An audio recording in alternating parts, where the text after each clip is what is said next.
अक्सर हमारी सोसाइटी में एक सवाल पूछी जाती है कि क्यों अमीर लोग इतना अमीर होते जाते हैं और गरीब वहीं के वहीं रह जाती है। तो जब मैंने इसके ऊपर में डीपली रिसर्च करना शुरू किया तो कुछ कोर फैक्टर मुझसे मिला जो इस पूरे सिस्टम्स को कंट्रोल करती है। और आज की इस वीडियो में मैं उस सारे कोर फैक्टर को आपके सामने रखने वाला हूँ। तो सबसे पहला जो रीज़न आती है वो आता है दी स्टार्टिंग एडवांटेज।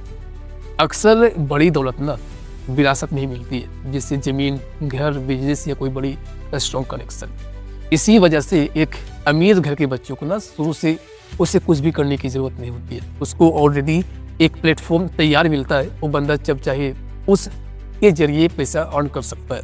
वहीं गरीब घर के बच्चों को ना उसे कुछ भी किया कराया नहीं मिलता, उसको सब कुछ अपने ही से करना पड़ता है। यहाँ तक कि तो उसकी माँ बाप की कर्ज की बोझ उस बच्चे के ऊपर में आ जाती है, जिम्मेदारियाँ ऊपर में आ जाती है। और इसी वजह से ना एक जनरेशन का गैप दूसरे जनरेशन में और भी बढ़ती चली जाती है। दूसरी जो रूट कॉज है वो है एजुकेशन स्किल और नेटवर्क मेंटल। अमीर घर के बच्चों को ना अच्छी एजुकेशन, कोचिंग स्किल और बड़े बड़े एक्सपोजर मिलते हैं। इसके साथ में अमीर घर के बच्चों की जो फैमिली होती है उनकी कनेक्शन बड़े बड़े लोग से होते हैं, तो उनको जॉब, बिजनेस या कोई फंडिंग में से कोई भी इशू नहीं होती है। वो बंदा जो चाहे वो कर सकता है, जहाँ से शुरू कर सकता है, वो कुछ चीज़ करने में उसको कोई भी इशू क्रिएट नहीं होती है। वहीं एक गरीब घर के बच्चों को ना वहाँ पे उसको एक लिमिटेड रिसोर्सेस से मिलती है। सरकारी स्कूल उतनी अच्छी एजुकेशन नहीं मिल पाती है, हायर क्लास तक पढ़ नहीं पाता, जिसकी वजह से उसको लो लेवल की जॉब मिलती है। अब वो बंदा उस लो लेवल पे में अब घर चलाएगा या अपने ऊपर में इम्प्रूवमेंट में खर्च करेगी, ऐसा कुछ भी नहीं पाता। वो बंदा उसी साइकिल में फंसी रह जाती है। तीसरी जो रीज़न आती है ना वो आता है कि माइंडसेट और रिस्क लेने की कैपेसिटी।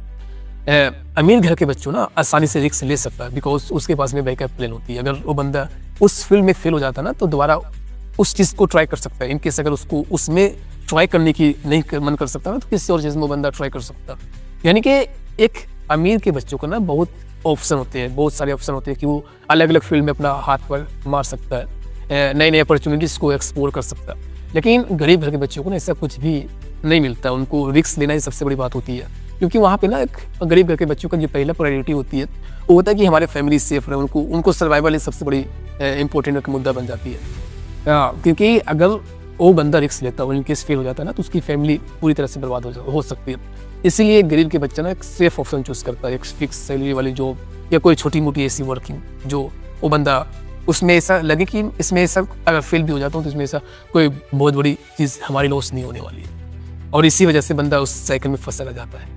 अगला जो रूट कॉज आती है ना भाई वो है कि सिस्टम्स और पॉलिसी का रोल। अक्सर कई जगहों पे ना जो सिस्टम्स है वो अमीर के फेवर में वर्क करती है। जैसे कि अमीर लोग इन्वेस्टमेंट से कमाई हुए पैसों पर ना टैक्स बेनिफिट ले पाते हैं, उनको जल्दी लोन मिल जाती है, उनको एक फाइनेंशियल सपोर्ट मिल जाता है जिसके बदौलत में बंदा कुछ भी कर सकता है। वहीं गरीब घर के बच्चों ना उनको लोन मिलने में ही समस्या हो जाती है, और इनके अगर लोन मिल भी जाती है ना तो उनको हाई इंटरेस्ट पेपर मिलती है, जिसकी वजह से बंदा तो पूरी समय लोन चुकाने में व्यस्त हो जाता है। और आपको पता ही होगा कि आज का जो इकोनॉमिक्स है ना बेसिकली वो कैपिटल और टेक्नोलॉजी के ऊपर में डिपेंड हो गए। जिनके ऊपर में ज़्यादा कैपिटल होगा, जिसके बाद जितना ज़्यादा टेक्नोलॉजी होगा वो बंदा उतना ही बेनिफिट करेगा, और आम लोग ऐसे ही उसमें लगा खाते रह जाएगा। तो ये सारी रूट कॉज है जो मुझे लगा कि ये सारे एक इम्पोर्टेंस प्ले करता है एक अमीर को और अमीर होने में और एक गरीब को गरीब रह जाने में।